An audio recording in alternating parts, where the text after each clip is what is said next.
Boy. Lord, shit. Boy. Look, I keep it loyal to the team. UBK play for Kings. Ain't shit sweet. Got soldiers on deck, and my youngin' did a sweet. This a whole nother way. Tell them get the fuck off the beach. I'm in the field with the cleats. He ain't one of us here breach. They come through all black gully jack, man. All them niggas gon' retreat. Come through all black gully jack, man. All them niggas gon' retreat. I'm in the field with the cleats. He ain't one of us here breach. Come through all black gully jack, man. All them niggas gon' retreat. This shit is too easy. I'm on gold, but they don't believe me. You know I'm winning with the team. Screaming, Vinny, Vinny, Vinny, Vinny. Hit them devils screaming out bloody murder. I'm about to close the curtain. On my grind, bitch, I'm working. Sorry, all them lies, they ain't working. The niggas weak, they be church. I'm a West nigga, that's for certain. When it comes to line, I'ma back up and I'ma hit his ass with his knife. When I come through 300 strong, 144 near night. All my niggas we eat. I'm in this bitch with the ice. Say, all y'all do the sweet. Tell y'all do the street. When nigga made the wrong move, we ain't make his ass out the league. He ain't one of us hit the league. He ain't one of us hit the breach. Come through all black gully jack, man. All them niggas gon' retreat. I keep it loyal to the team. UBK play for keeps. Ain't shit sweet. Got soldiers on deck, and my youngin' did a sweep. This a whole nother way.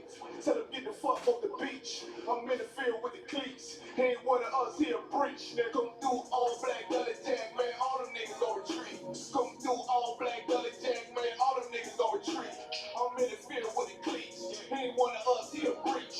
Come through all black gully jack, man. All them niggas gon' retreat. You see this look that's on my face, bitch, I'm for real with it. I hit the streets, but on my goods was in the field with it. You saw this cotton listen after Uncle Phil with it. And then my targets on the move, bitch, I can still hit it. Hey, I speak true cause it's necessary. Gullah Jack revolutionary. Cold load 'em like January. Commander General is a visionary. Soul food, no sweets. Your preacher man, he's sweet.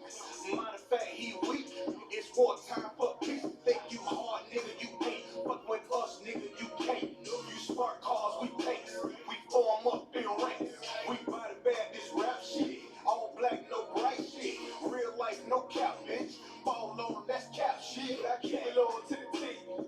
UBK play for keeps. Ain't shit sweet. Got soldiers on deck, and my youngin' did a sweep.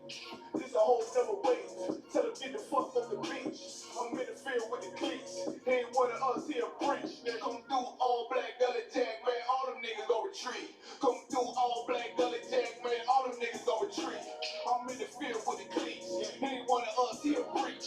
Come through all black gully jack, man. All them niggas gon' retreat. Go ahead.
body pins.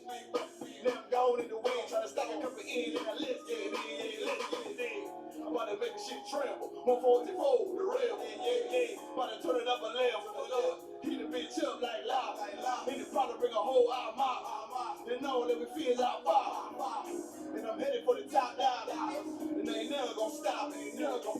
No coward, no nigga came back down. I thought I'd let you know that I was gone, but I never left. I'm back now. I thought I'd let you know this rubber hood is a whip, and I never let it go. Never let it free. Shit, I feel for my niggas. I thought I'd let you know. No coward, no nigga came back down. I thought I'd let you know that I was gone, but I never left. I'm back now. I thought I'd let you know this rubber hood is a whip, and I never let it go. Never let it free. Shit, I kill for my niggas. I thought I'd let you know. You got no time to play. Ain't no other way. I got these soldiers on the way now. You got no time to play. Ain't no other way. I got these soldiers on the way now.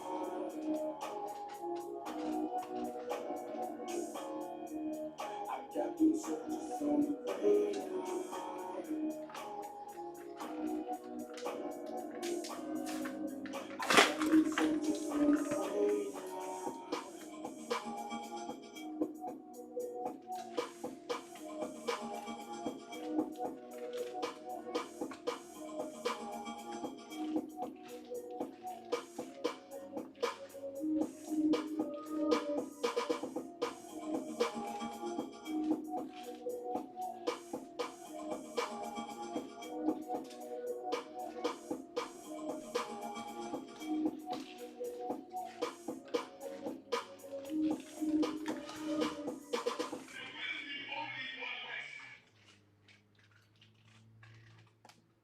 Hey, Shalom Israel, Yahweh Bashim, Shabbat Thumb to the brothers, and Yahweh Shamar, Alathan Bashim Yahushua taught the sisters. This is the Lashwan Gadash class here in the city of Chicago in the Midwest, underneath from Engineering Hana, and I am priest and officer of 1,000 Kawam Manabak. Alright, so let's go ahead and dive into this class. For those of you who are just coming in, as far as who are just coming in to the class, and who may be quite unfamiliar with what the Lashwan Gadash class is about, I'm going to break that on down for you on tonight. Alright? So as you see right here on the board, it says Lashwan Gadash. On this piece of paper, it says Holy Tongue. That is what it's translated as. Alright? That is what Lashwan Gadash means in the Hebrew. It means Holy Tongue because it is a separate language from every other language underneath every other nation that is on the earth. Okay? So right here it says Lashwan Gadash. This is exact ancient Paleo Hebrew letters, and we read and we write everything out from the right to the left. All right, so we will read this from the right hand side to the left, and we will read it as La Sha One Kodash, Lashwan Gadash. All right, so this is the ancient Hebrew text at all 22 letters. The pronunciation for the ancient Hebrews is the exact same for the Syrian Hebrew. All right, so when they say that Christ spoke a Mana Hebrew, or the Mana Hebrew is says as such, the Mana Hebrew is the exact same as the ancient Hebrew. All right, the only difference is that it's just written differently. All right, so what I'm gonna do is I'm gonna pronounce each letter in the Hebrew alphabet singularly by itself, so that way you can have an idea of how these letters is actually pronounced. Okay, so the first letter in the Hebrew alphabet is pronounced as then ba, ga, da, ha, wa, za, ka, ta, ya, ka, la, ma, na, sa, I, pa, taza, kwa, ra, sha, and tha. All right, that's pronunciation for the alphabet, and it's the exact same as far as the one on the bottom, as far as for the Syrian Hebrew. Okay, it would just go along. It would just go along as follow when you would just look at the pronunciation, and then you just go on down.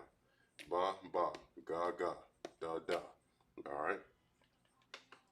Now he gets other five consonants, and if you don't know what a consonant is, consonant is just a letter from off the Lachwanga chart. Doesn't matter what letter it is, they are all consonants. All right, so we have five additional consonants or five additional letters, where if that letter will fall at the end of the word, then then that would be the consonant or the final form of that letter of that letter in which you would put at the very end. All right, so I'm going to show y'all some examples of those as well. And if you would like a copy, of this Lachwanga chart, I can for sure get this to you.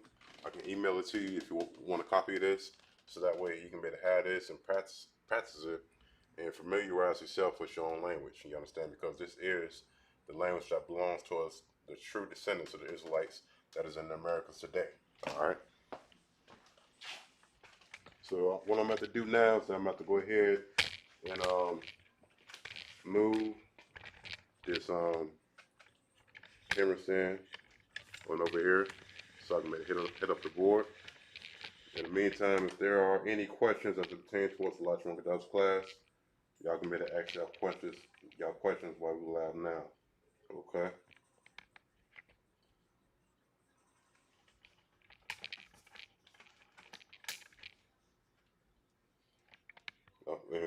And today's class, I'm just going to be going over the basics of the Hebrew itself, and as far as for what, in general, is needed to know when it comes down towards understanding our own language. All right.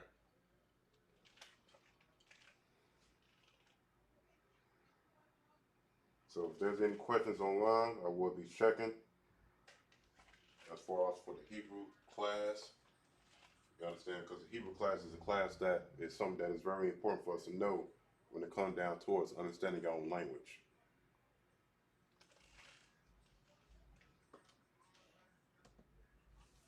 All right.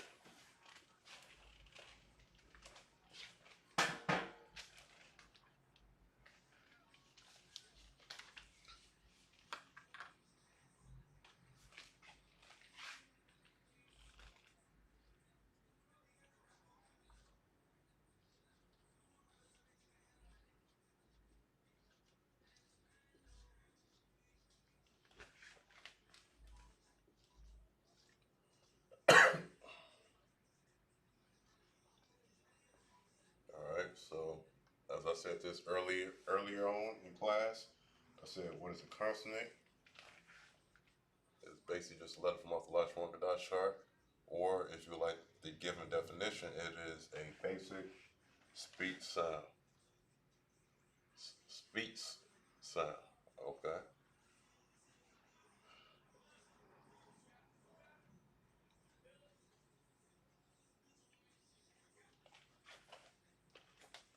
All right. And I'm going to provide an example of that right now, so that way you can be able to see exactly what that is. It's going to be Genesis 1 and 1.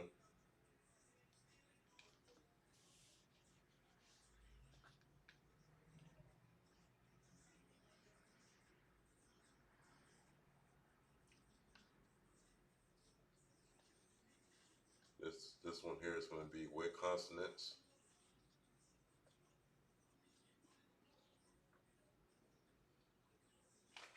And then again, like as I said at the very beginning of class, we read and write everything out in the Hebrew from the right hand side to the left. All right. I'm not going to write out the whole entire scripture. This is just going to be just half of it. Okay.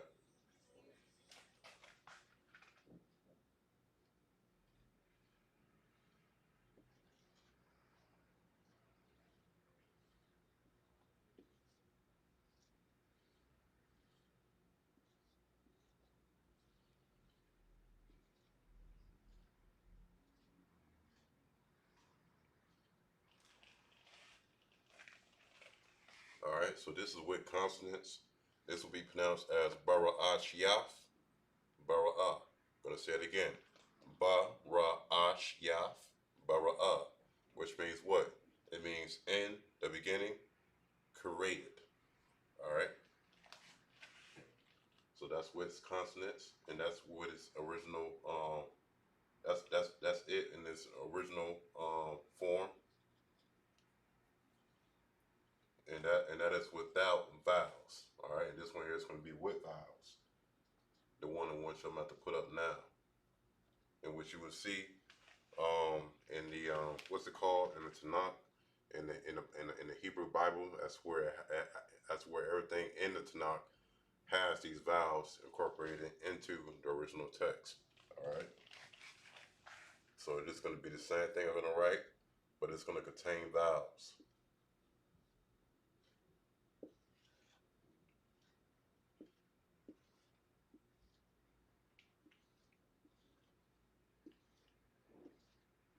All right. So it looks the same right now until I add these vowel points into it.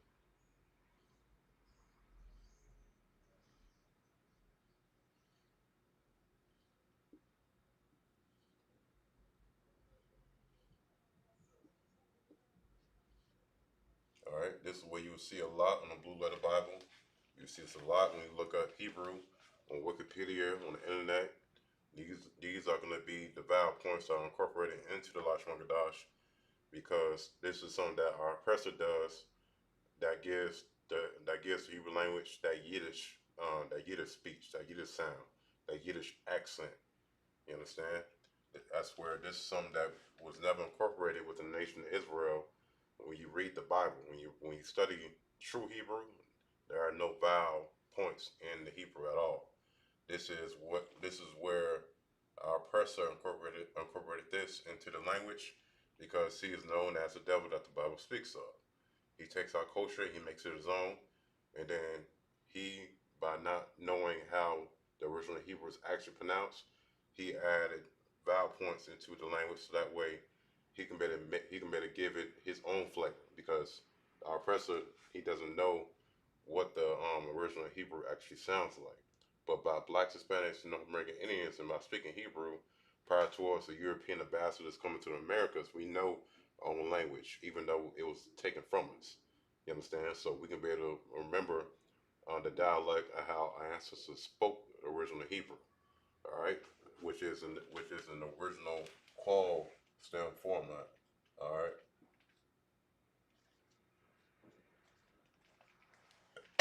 There's many different stems when it comes towards the Hebrew, which our oppressor has brought up. You got the Nepal stem, you got the Paul stem. All those is what incorporate this into it. But the Paul stem is the original format in which you see right here, which is what we follow in Israel School BK. We don't follow this. We don't follow this right here as far as for getting caught up in vowel points. You understand, which gives that particular letter a whole completely different pronunciation. You understand? Off the Lashon Gadash chart, it says ba, but here when you add vowel point, our person would consider that to be bet or bavi. You understand? Which is that Yiddish crap, which which is garbage. All right. And these are things that is good to know, so that way you don't have to get caught up in the whole, well, what does this mean? Or what does this vowel point mean? Vowel points is meaningless because it has nothing to deal with us as Israelites, but it's something that is very significant amongst the um, amongst the Jewish community. All right.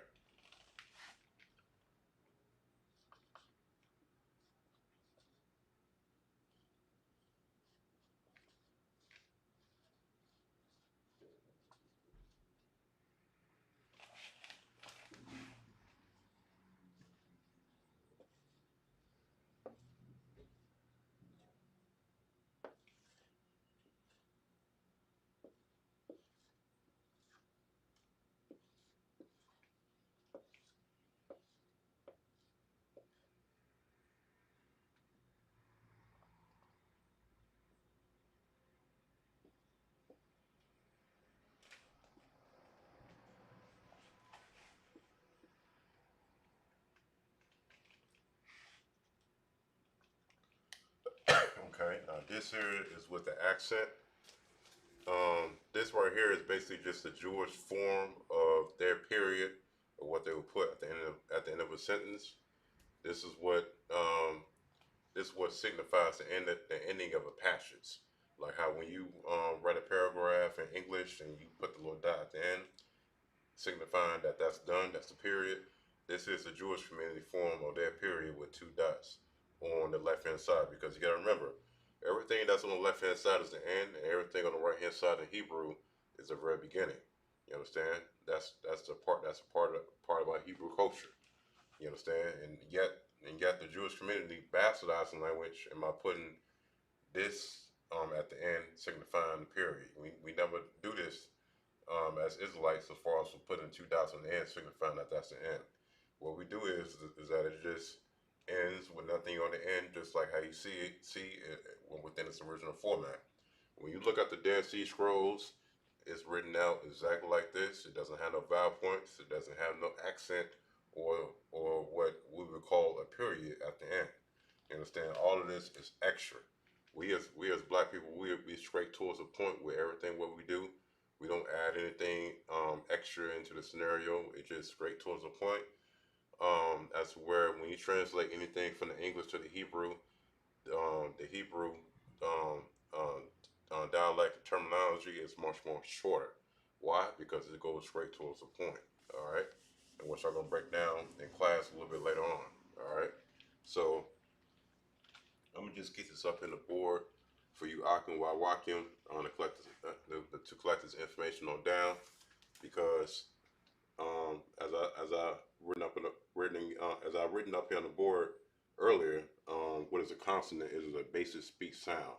So if I happen to say letters from off the Lachlan chart like ba, ga, da, ha, wa, those are basic speech sounds. You understand? Letters from off the Lachlan chart and what you're saying out of your own mouth. All right, and this right here is with consonants. Consonants, as far as you sing half of Genesis 1:1 with these letters here, or in this case with these words here. It is a basic speak sound when you say it. Bara'ash yaf, bara'ah. All right, which is in the beginning created. All right, so that is what consonants are. Letters from off the Lashronga Slacket. Letters from off the Lashronga chart, which are basic speech sound. Now, when it comes down towards the vowels and the accent, this is something that we don't incorporate into the Isupk BK because it was never a part of our culture as Israelites to incorporate vowels into the language and to incorporate a period at the end of a given sentence in the Hebrew. It's something that our enemy studies and he incorporates into his own language, along with many other different things in which I'm going to break out in class. All right, so I'm going to keep this up here for just a brief moment, and then I'm going to come on back and bring some more information on that. Okay.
Alright, so there are no capital lowercase letters in the Hebrew, and 5 letters take a special form at the end of a word. Alright, so now I'm going to put up the regular form of these 5 letters, and these are the same 5 letters in which I was going over at the very beginning of class when I was going over the chart.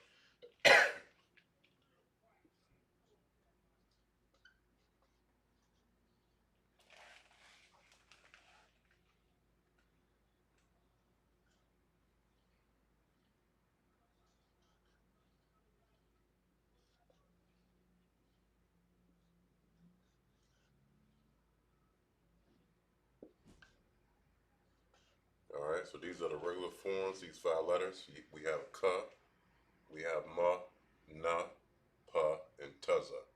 Alright, so now I'm going to write out its final form. Hello.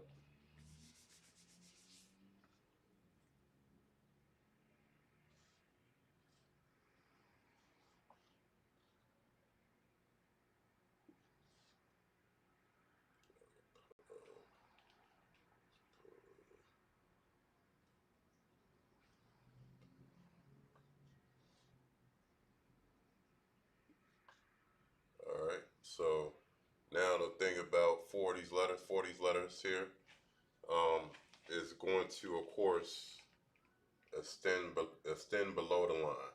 Alright, besides ma. Ma, it doesn't extend on down like ka, na, pa, and taza. It doesn't extend below the line. Ma is the only one that does not. Alright, so these will be the final forms that will fall at the end of a word if that's a letter that would be at the end. Alright.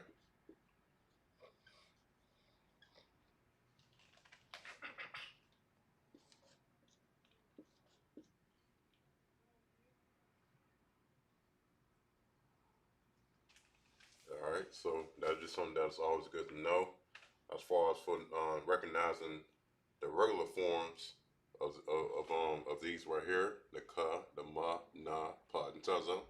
And then the final form, which would be at the end of a word, if that would be the letter that would be at the end.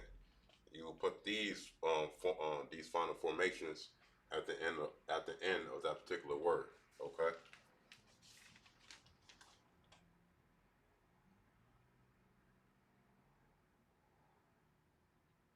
All right. So I'm gonna keep this up here for a moment, and I'm gonna come on back because there are some things as it pertains towards the language of Hebrew that can confuse some people as far as for some letters that may look alike, some pronunciation of letter that may sound alike.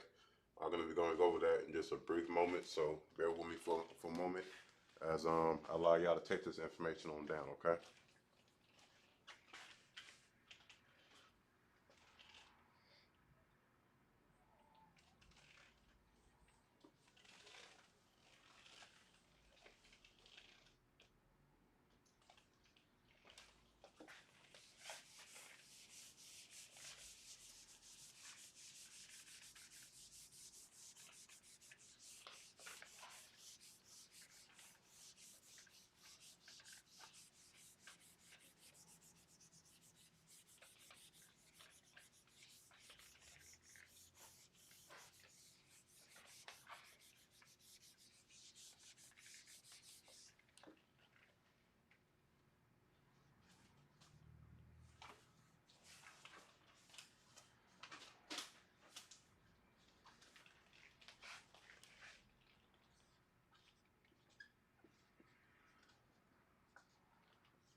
All right, so certain letters are similar in form and can be confusing. This one I'm about to go over with right now.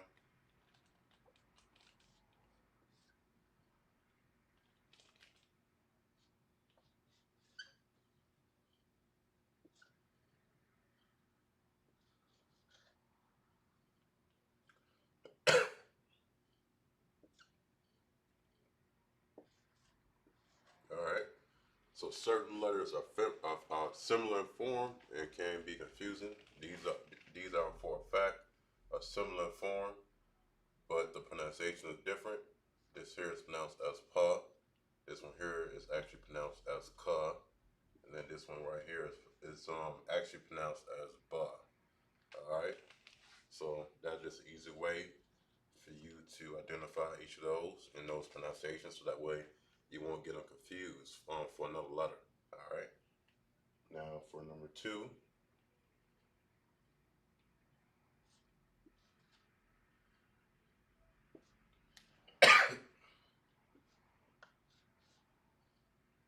all right. So now we have qua and we have pa.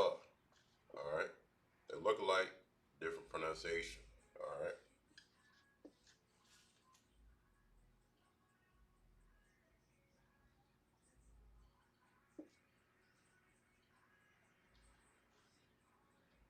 All right. So now we have na, and then we also have ga.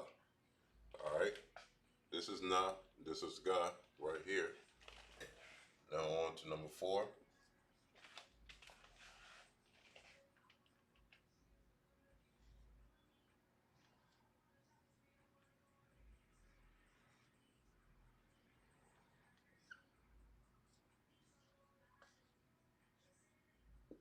All right. These two are the ones that a lot of people get confused the most. This here is duh, off of the Syrian Hebrew, the um letter. This is duh in the Syrian Hebrew, and this is ka as its final form in the Syrian Hebrew. All right, so you will see this a lot, to where a lot of people, or even myself, I may have to double check and look at it when I'm reading, to where the ka is a final form um, in the Syrian Hebrew, but yet it always is bigger than the duh, and it always extends below the line. The duh is always going to be smaller compared to ka in its final form. So that is something um, that is thrown on out there towards your attention. Okay.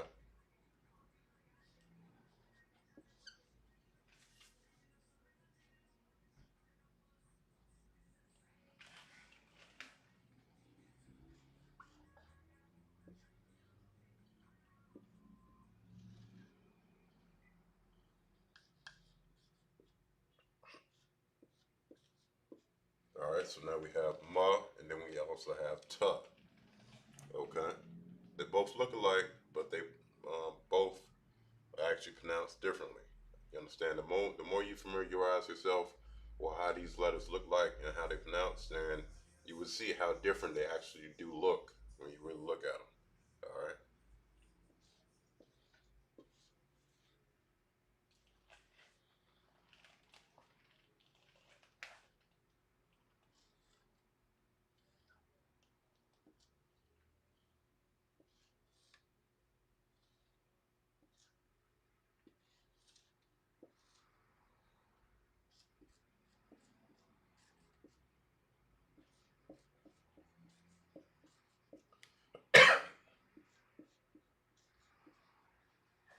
All right. So now for number six, we have the, ka, and ha.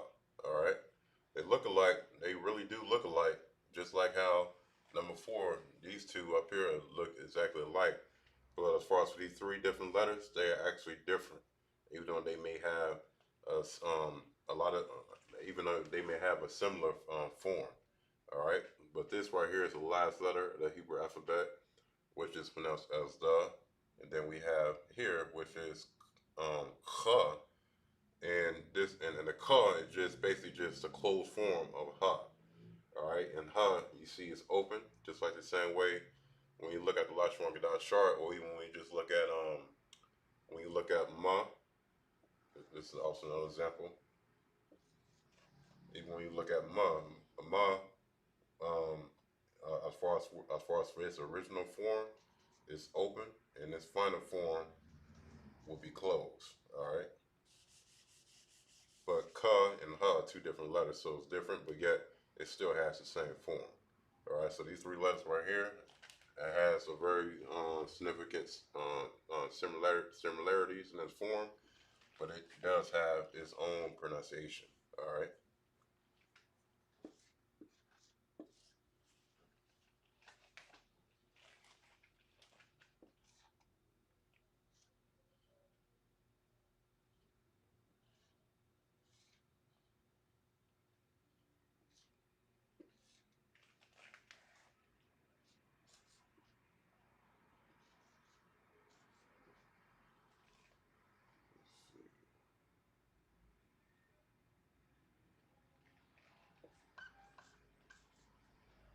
All right. So now, last but not least, number 7, we have ya, za, and wa. All right. They look alike due to the curve, but yet the pronunciation for each of these letters is different. All right.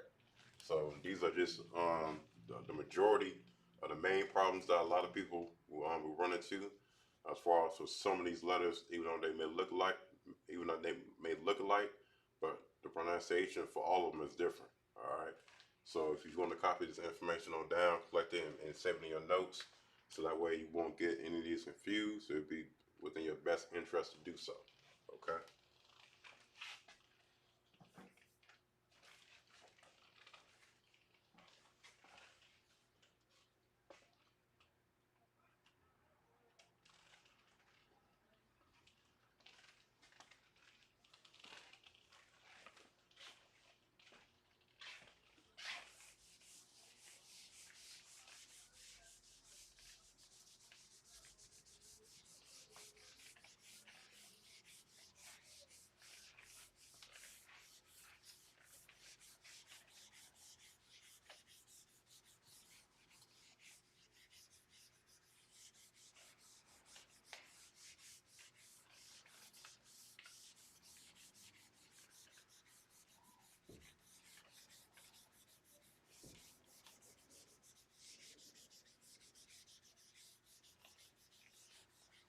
Okay. So now the next one here is that even though what I just went over as far as how some of the letters may look alike, there are actually some letters that may sound alike in the same instance as well.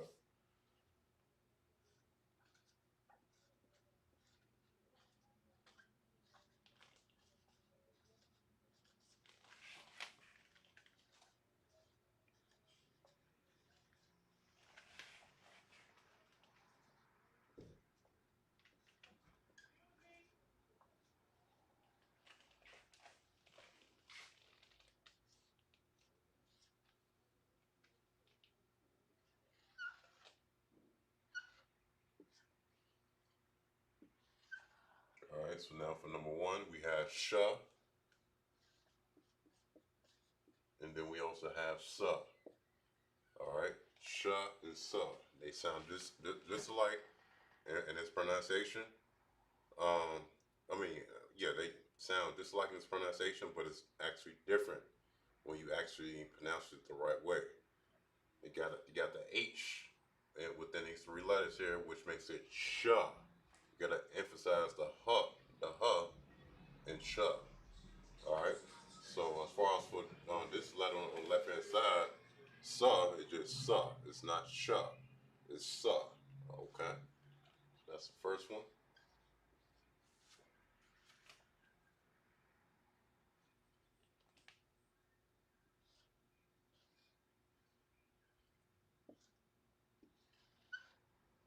We have qua, and then we also have ka. And this is all in the Syrian Hebrew, not the ancient, because the Syrian Hebrew is what you would see more in the world than what you would with the ancient Hebrew. And the reason why is because our person made it that way because he stole our culture from us, and then he basically just made it his own. Okay, so that's that as far as the qua and ka. The pronunciation may sound alike, but when you actually study this language, then of course you can be able to know the difference and how it's pronounced based off of you just looking at the letter. All right.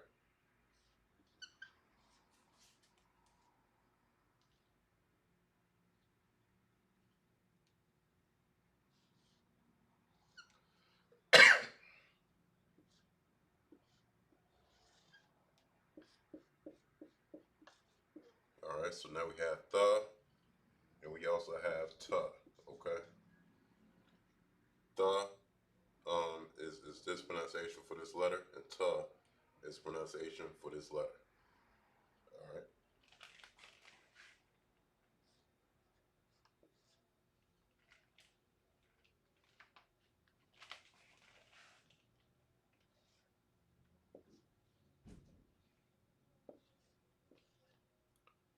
All right. So for this letter here, it's pronounced as wa, and the letter on the left hand side is actually pronounced as ba. Okay. So we have wa, and then we also have ba. All right.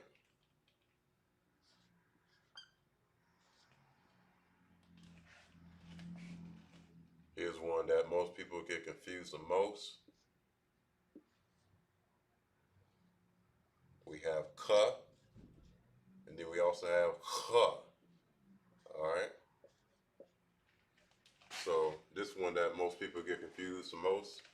For example, let's say, um, let me just bring up a word. All right. I'm just gonna say Quran. You understand?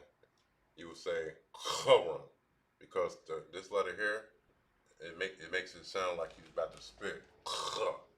You understand? This is pronounced as Kh, and this letter here is actually just pronounced as K. All right. So you see the difference.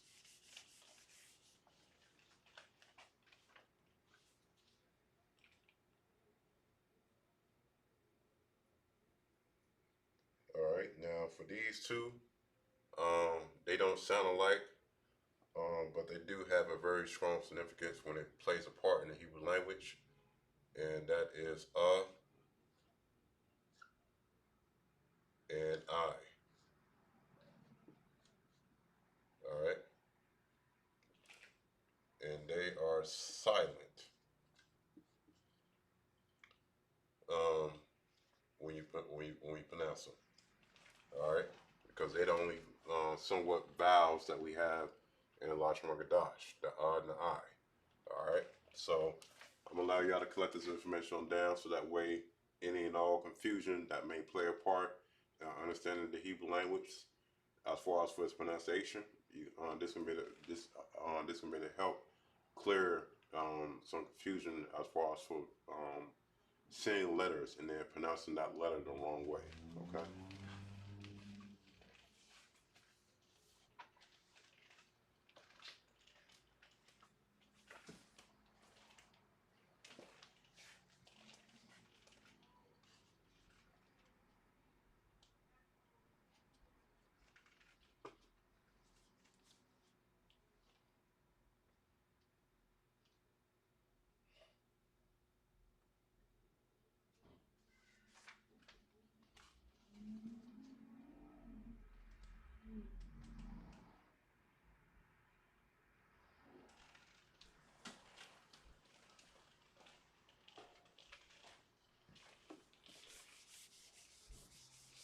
Okay, so now what we're about to do up next is that what I went over recently as far as for the final forms of Hebrew, the final forms of letters in the Hebrew. I'm gonna provide some examples of how you see that in the Bible and it's not, and how you can be able to easily identify it. Just so it can be able to be some good practice that people can be able to see in action. Okay.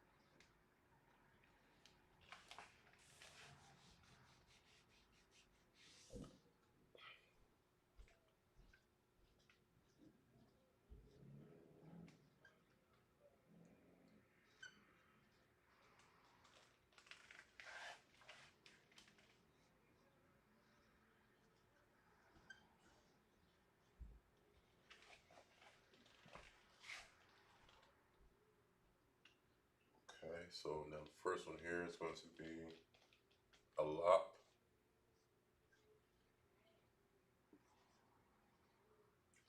Actually, you know what? I'm going to write all these up in the board. Now I'm going to go over it last. So bear with me for time's sake.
All right, so now I'm done.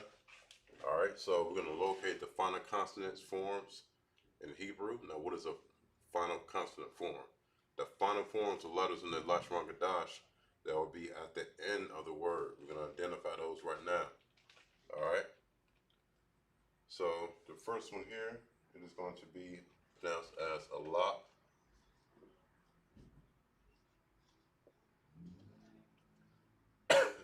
And the pa on the end is in fact one. So I'm going to circle that because when you look at the Lashon Kodash chart, you actually will see that final form of pa right at the end. Okay. And that's this letter right here that will fall at the end of the word if that's the letter that will fall, if that's the pronunciation that will fall right at the end. All right.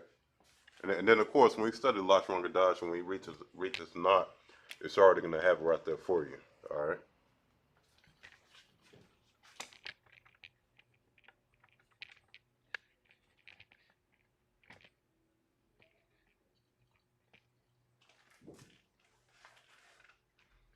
Let me adjust the camera. Bear with me.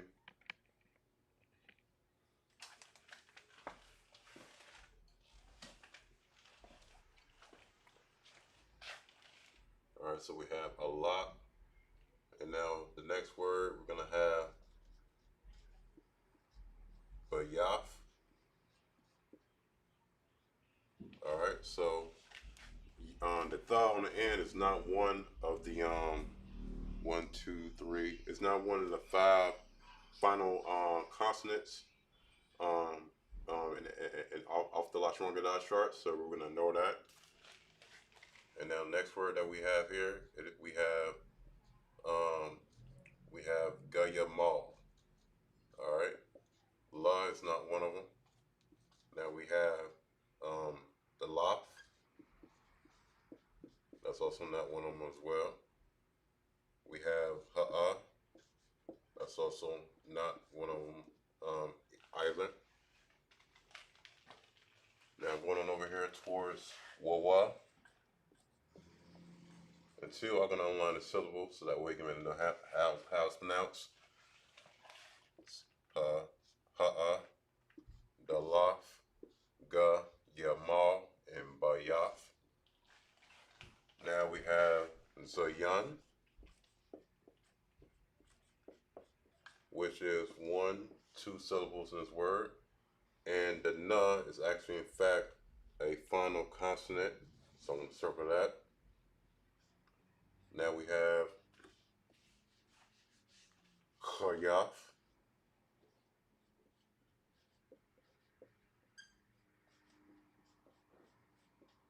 is 2 syllables, and that the on the end is not a final consonant. This is the same as far as for this one here, because this word here is actually pronounced as tiyaf. All right. So we have tiyaf right there. Okay. Now for number 10, we have yawad, and the duh here, even though as I went over earlier in class, how the duh and the ka looks alike, but the ka would be much more bigger and it would extend even longer. All right. So this word here is actually pronounced as yawad, and this here is not a ka, that's a duh. All right. You can be able to see with the D here, and if it was a ka, then the pronunciation will be different, and instead of yawad, it would be yawak. All right, which is not the case here. All right. So the only amount of final consonant forms that we have is 1 and 2. That's it. All right. So hold on, let me change that on back. There we go. All right. So that's just a few examples of how you can better identify final consonant forms when you're studying the Hebrew, as far as for looking at the last letter in that particular word. All right, and you will see it all throughout the Bible and the Tanakh, as far as for words and scriptures, to where it will have that final form right at the end. All right, so I'm gonna keep this information on the board, and then I'm gonna come on back and provide some more information as it pertains to Lashon Gadash. In the meantime, if y'all have any questions, comments, or concerns as it pertains towards the Hebrew, anything you need broken down, any scriptures, anything you need translated, anything pertaining towards the class at all, make sure y'all ask y'all questions while we live. All right.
All right. So now we're about to dive into the dress position,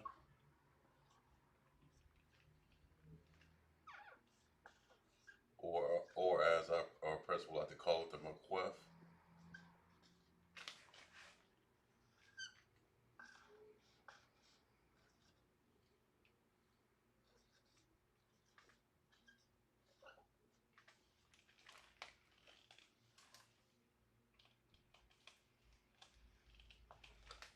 And this right here is what you would see a lot as it pertains towards Lashon Gadash in the Tanakh, to where you would have that split in between 2 words.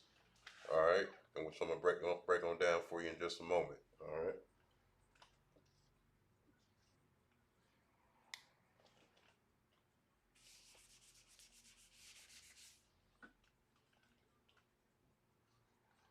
And the maquef is something that plays a very important role as far as saying 2 words that are closely in link with each other, that has a very personal relationship with each other when you're reading the scripture in the Hebrew, and what you're about to see in a minute. All right. So now what I'm about to do is write out the definition of what a maquef is, or just position. You can say either or. The meaning is the same nonetheless for the both of them. All right. So a juxtaposition or maquaf, it is a horizontal scroll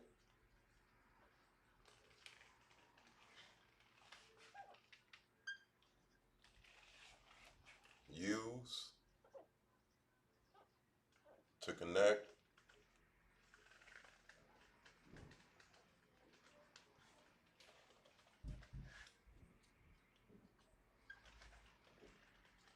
two or more words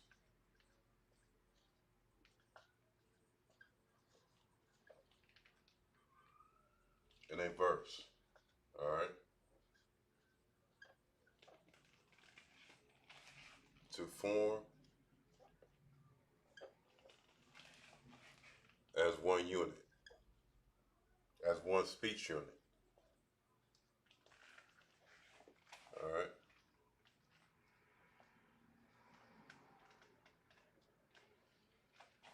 So now the scripture I'm about to bring out is going to be Genesis 6 and 5 as an example.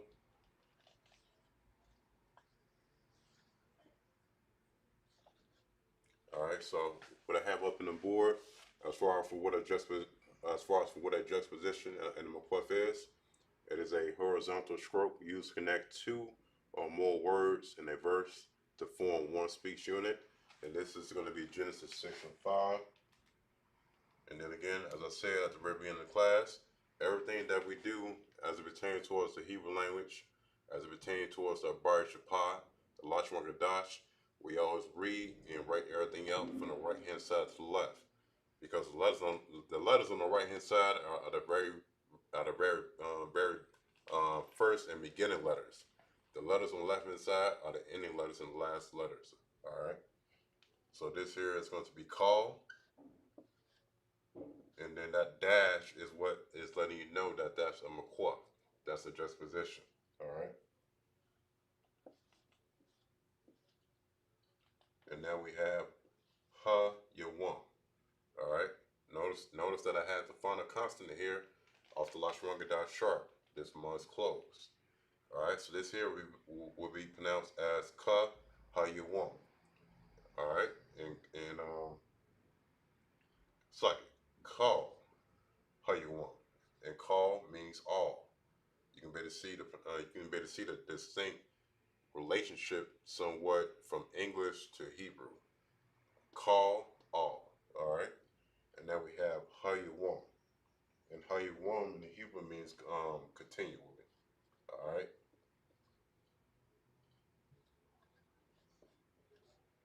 Now the thing about the juxtaposition is that the first the first word on the right hand side would be is construct form. All right. And then the last word on the left hand side, that would be absolute. All right.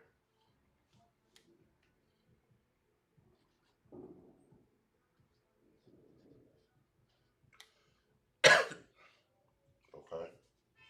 So anytime we see two words with a dash in between, just know that that's a juxtaposition or McQuarf, as some people may call it. And then just two words, two or more words, because you can even have three of them. You understand? To where you can have one word here. Hold on, let me write that over again.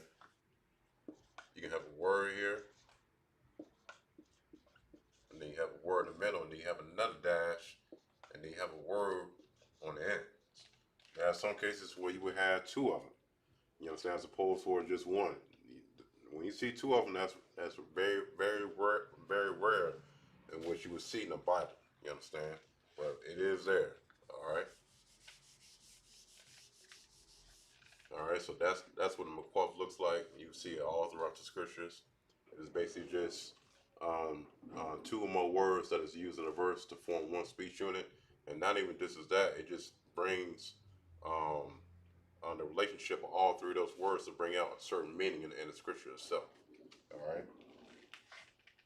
So now what I'm about to do up now is place some words up in the board in which you can better use towards your advantage, because these words is what will be the construct word Hebrew form for you to understand um, how these words is actually pronounced along with its proper meaning.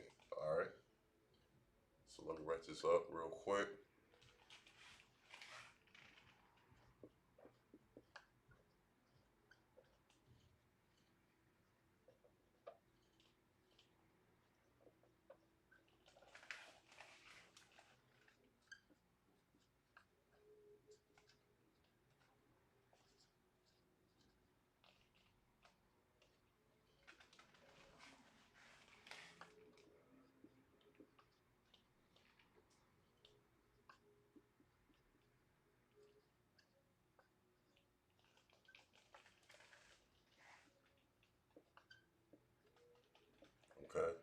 So what I have up in the board, most of the occurrences of the um, juxtaposition will be with monosyllabic words.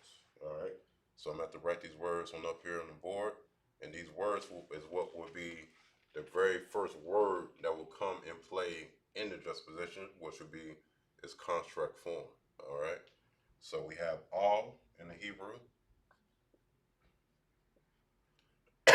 and that's how it's pronounced. I'm going to write out its pronunciation along with the word, and also as far as for what it means in the Hebrew. All means two.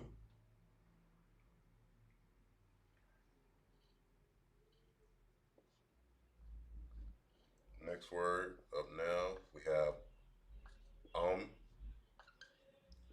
which is if.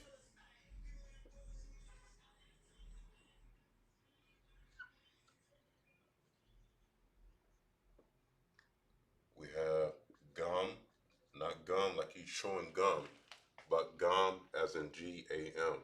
All right, which means also. And then we have call, which is basically this right here, which means all. Now we have la'ah up next. And la'ah doesn't mean no in the Hebrew, also means not as well.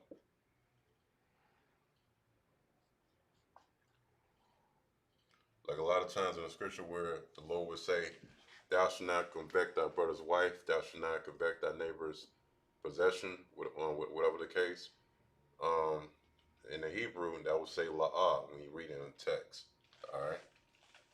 So now we have ma of now, which is what. So if you're saying like, what did you do? Ma would be the first word that will come out of your mouth in reference towards a brother or sister that you may be talking to. All right. So ma is a what in the Hebrew?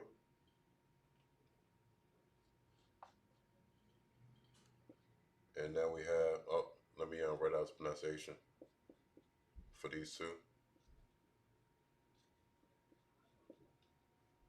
All right. So now we have maya, and maya in the Hebrew means who.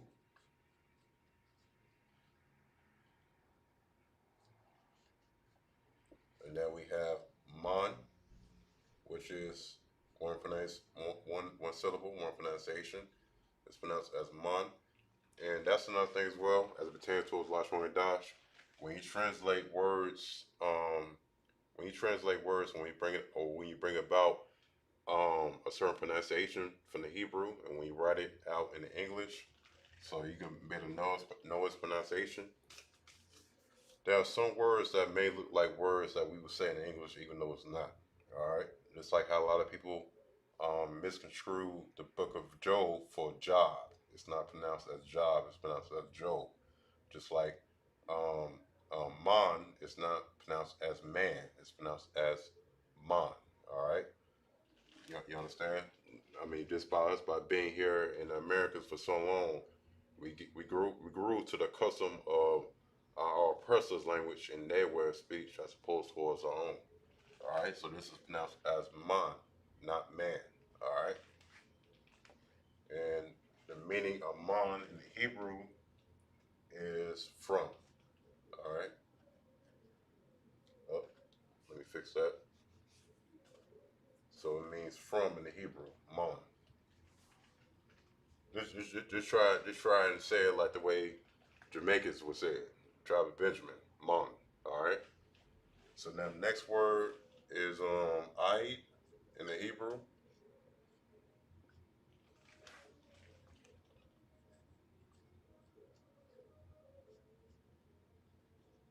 So Aid is unto,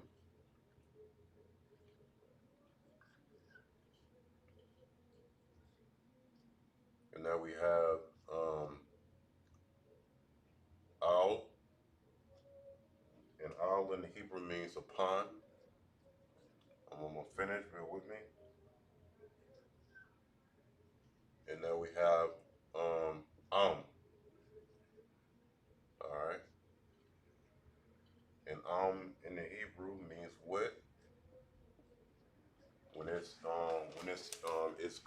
when it's like when it's the very first word in the juxtaposition in this construct form, and all these words once I'm putting up on the board will be the very first words in the Hebrew that will be its construct form. All right.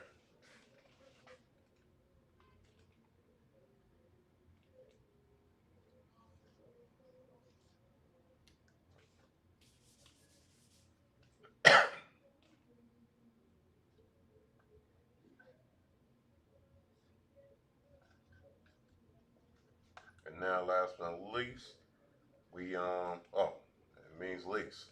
All right, we have pond. It's not pronounced pan. It's pronounced as pond. All right, which means lease for that particular word.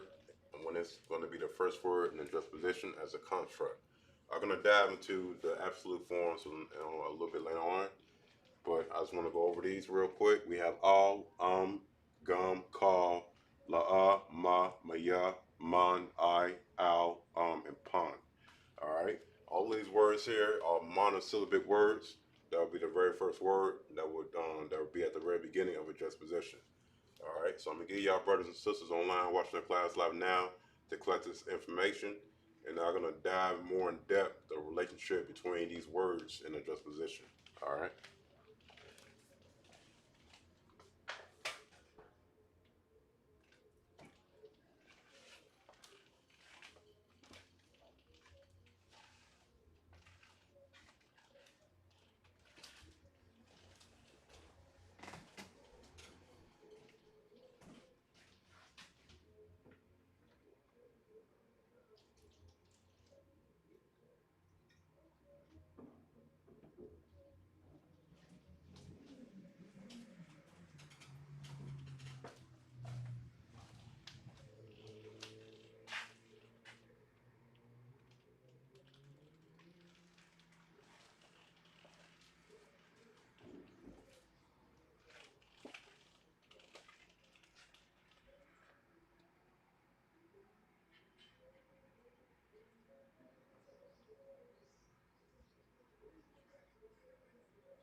We're still going to be on the topic of the maquaf and its juxtaposition. It is that there's some more definitions I need to bring on out as it pertains towards some terminology in which I'm about to write up on the board right now. All right.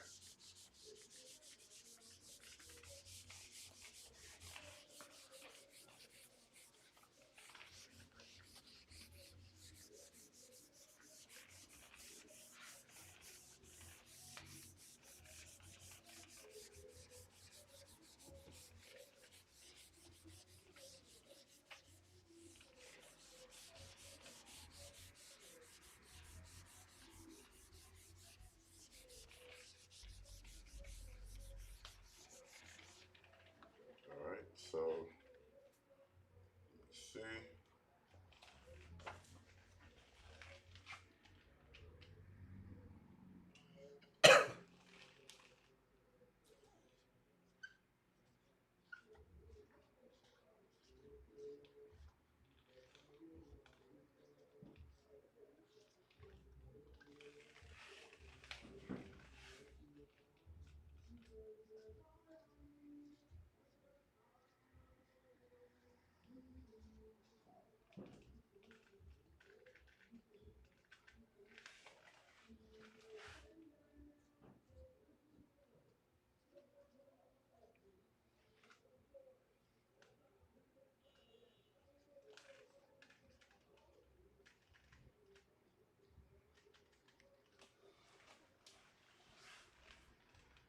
That should, let me write that really quick.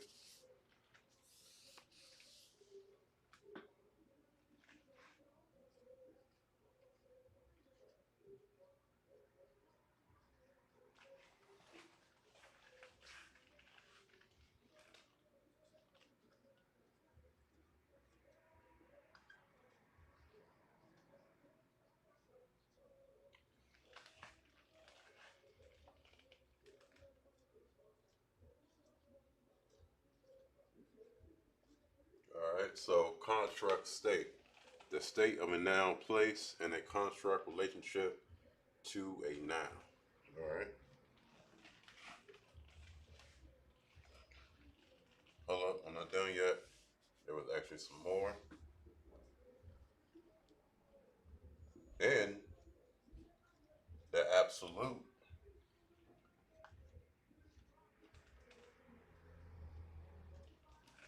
state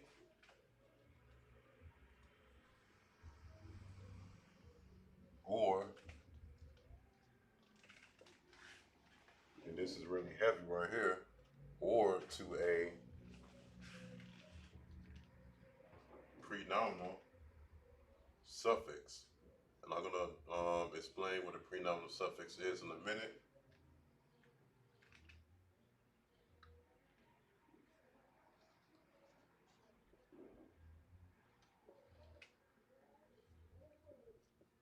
All right, or to a prenominal suffix. All right, so bear with me as I bring up exactly what a prenominal suffix is.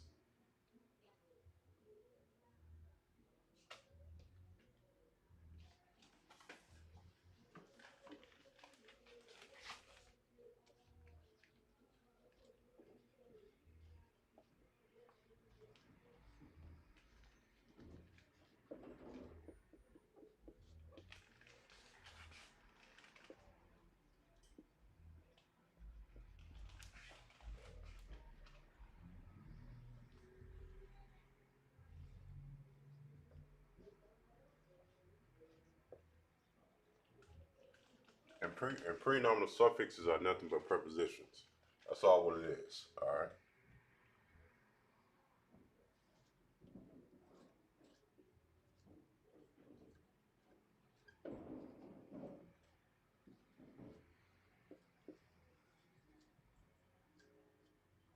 All right. So a prenominal suffix is a shortened form of a personal pronoun. You understand? If anybody ever paid attention in school with our pronouns, pronouns is a person, place, or a thing, but more specifically, it would be like you saying he, she, them, they, we, our. Something that's personal that you saying in first person, second person, or third person. You understand? So personal pronouns would be like he, she, they, we, hell, even us, we, our. Get the point. All right, those are personal pronouns. All right, but there are actually letters from off the Lashonga chart that would take those words place. Yeah, you understand? Because when you read the Hebrew, when you look in the Bible in the Hebrew, there are no word, there are no words in the Hebrew for those words in the English.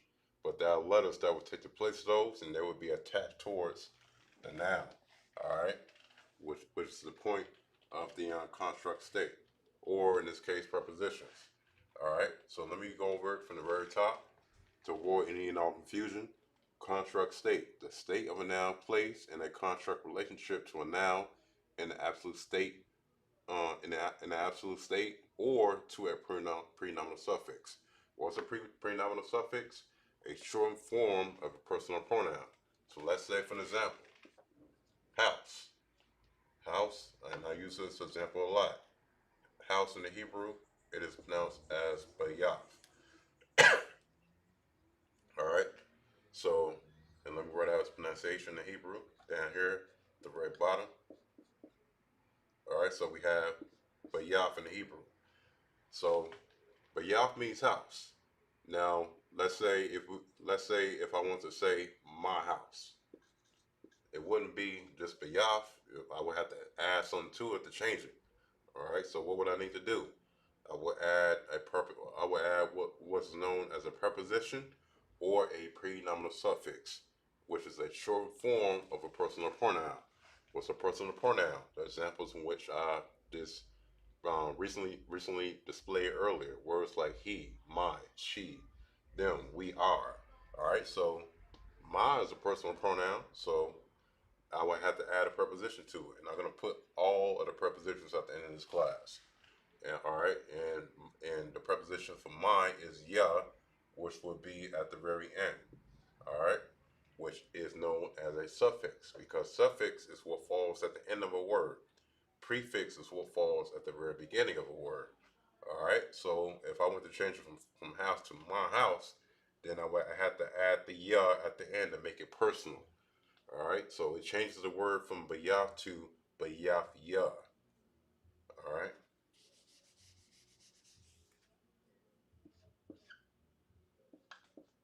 which is now a three-syllable word to where now I'm making it my house. You understand? Bayaf ya. Now it's my house instead of just house. That's how you change words. That's how you change words in the Hebrew when you want to put more emphasis in a sentence or in a passage of phrase, or if you texting somebody in the Hebrew. But this is what you will see a lot in the Lashon Kodash when you read this knock in the Hebrew.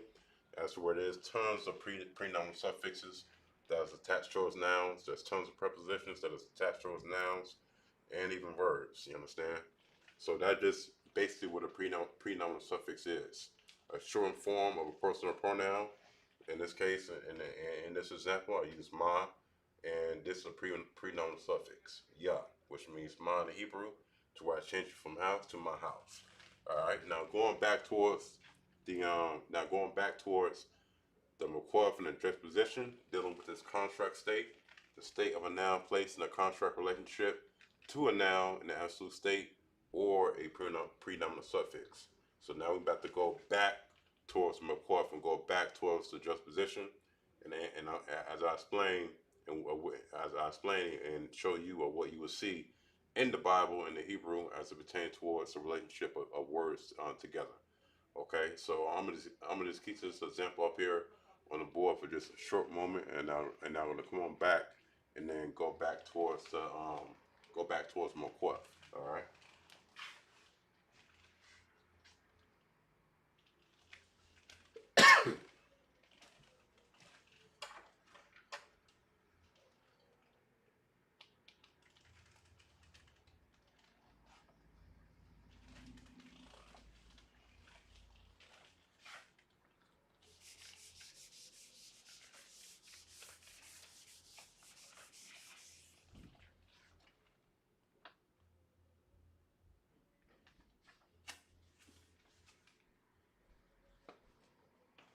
Okay. Oh, actually, you know what? This is actually using the same example that I just displayed. It's perfect. Okay, so we're gonna still use the example of a house. We're gonna still use this example because that's what this book gives. House. And as I said earlier, house in the Hebrew means bayah. All right. This will be its absolute form. All right. Or as the book calls it, its absolute state. All right. Now, when you have a juxtaposition, the first word will be. Let me write this small and more at the bottom. When you have a juxtaposition, the first word will be construct, and the last word will be absolute. I'm just going to put ABS. All right. Because the construct form of that particular word and the absolute form of that word is what makes it that relationship together that's going to bring out certain meaning in the scripture. All right, so we have house, which is a noun or a pronoun, not a noun. I mean, not a pronoun. We have house, which is a noun, person, place, or thing, which means bayaf in the Hebrew, and this is absolute state. That's one example.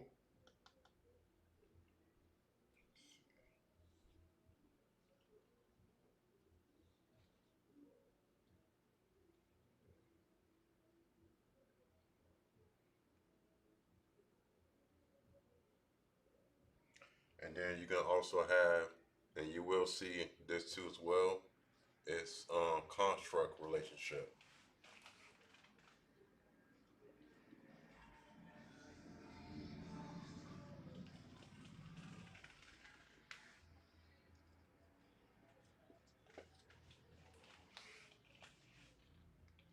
to where you would see this in the Bible.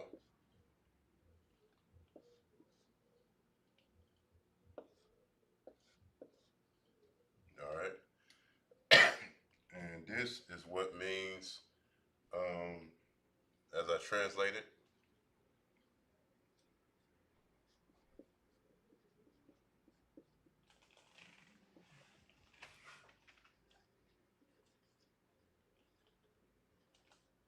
the house of David. Bayath Dawad. Bayath Dawad means the house of David in the Hebrew. That's where this would be a contract relationship. And the reason why is because David, David and both house are both nouns. You understand? And David has a relationship with the house because he possessed a house. All right, just that simple. All right. And another thing is that you will find this as well. You will find this type of form analogy in the Bible as well.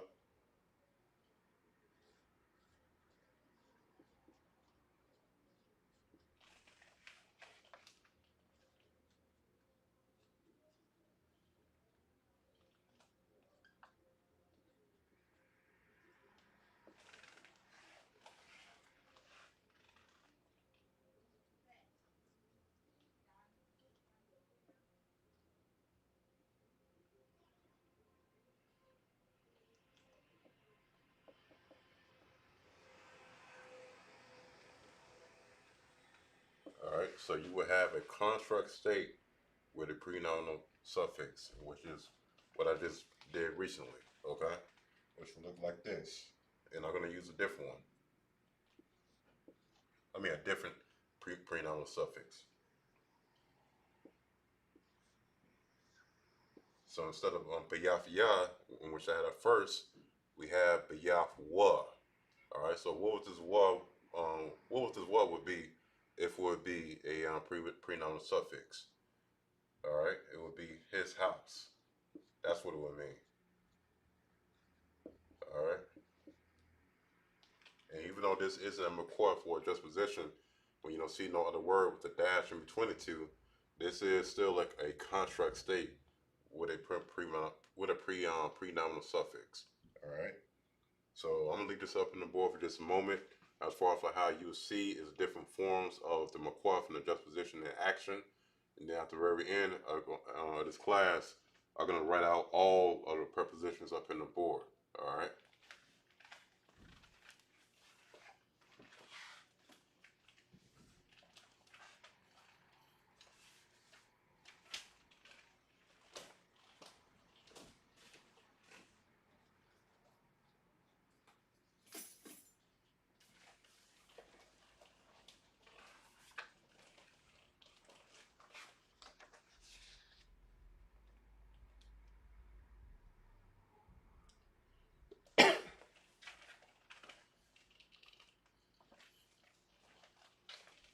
Okay, I'm gonna erase this off the board now. And I actually did meant to say all of the prenominal suffixes. That's what I meant to say. Slocky about that. These are going to be the prenominal suffixes. That is very good to know. Keep in your notes, and even can better help you identify them when you read the scriptures in the Hebrew in general. Okay.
so these are some pronominal suffixes right here.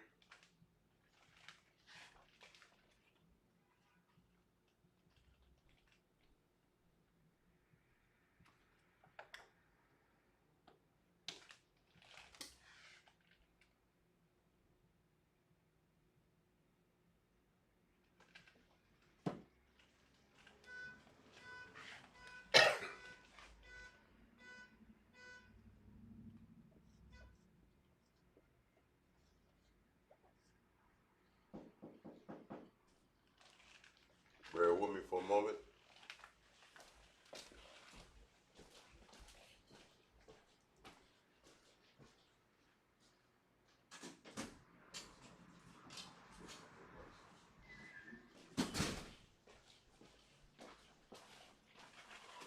All right, so these prenominal suffixes will be at the very end of the word, and then I'm going to attach the letter that would be tied to it as well.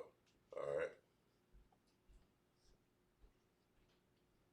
So the first one is ha. I have it both in the ancient and as well as the Assyrian. And when ha is at the end of a particular given word, it means her and she.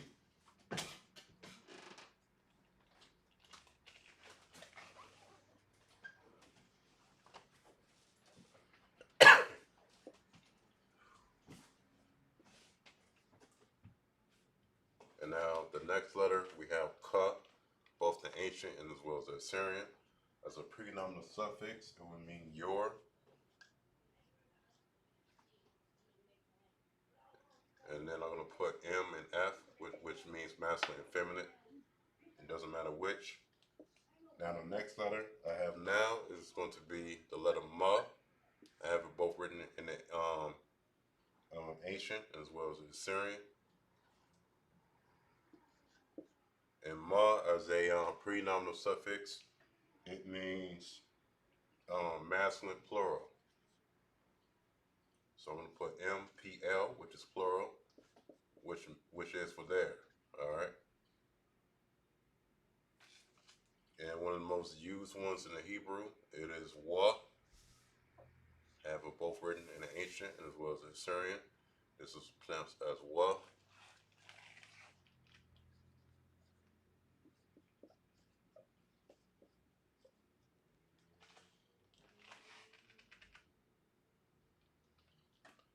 When wa is used as a prenominal suffix, it means he, his, and him. All right. And this is what's at the end of a word.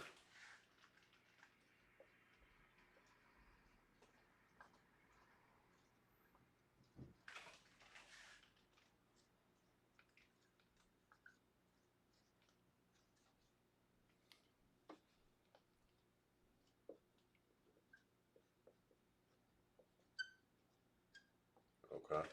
That's what's at the end. That's what's at the end of a word in Hebrew. Okay. And last but not least, the last one we have ya.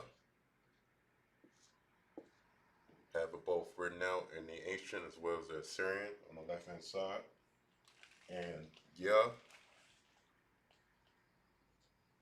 as a prenominal suffix, it would mean in the Hebrew me slash my. All right. And then also as well, I'm going to put masculine plural because there are some cases where yo would be at the end. It would be directing towards a group of brothers or a group of men in general. All right. So this right here, just 1, 2, 3, 4, 5 of the main prenominal suffixes that you will find as it pertains towards the Hebrew. All right.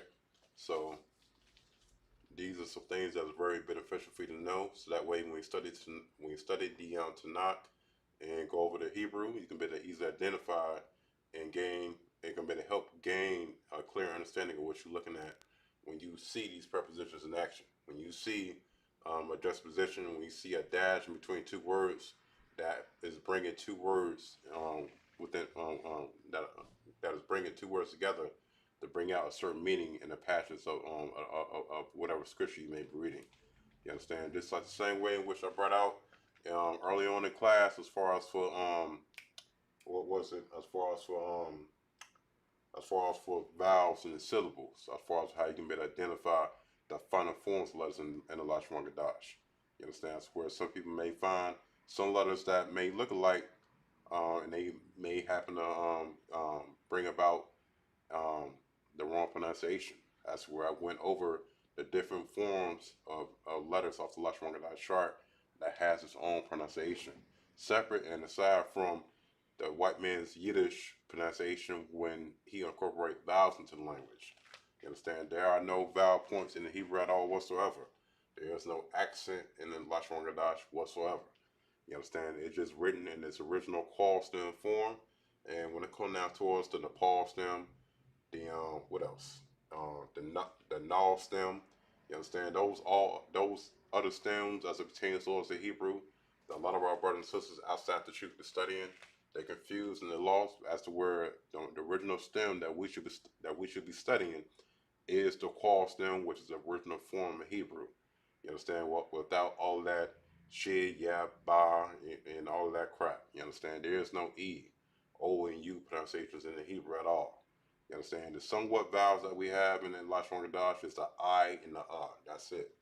You understand?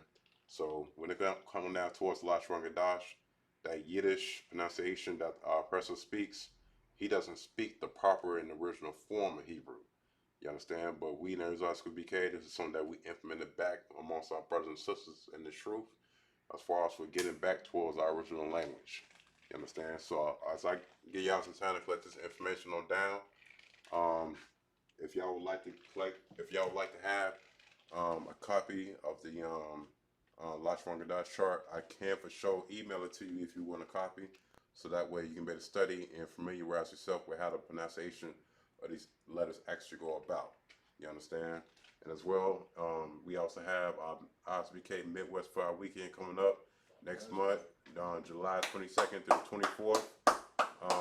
Make sure you go to our GoFundMe page on Facebook and help support on the cause of bringing brothers and sisters in the world into the truth, so that way we can better come together back as one nation underneath the Most High. You understand? That's my time, Israel. Shalom.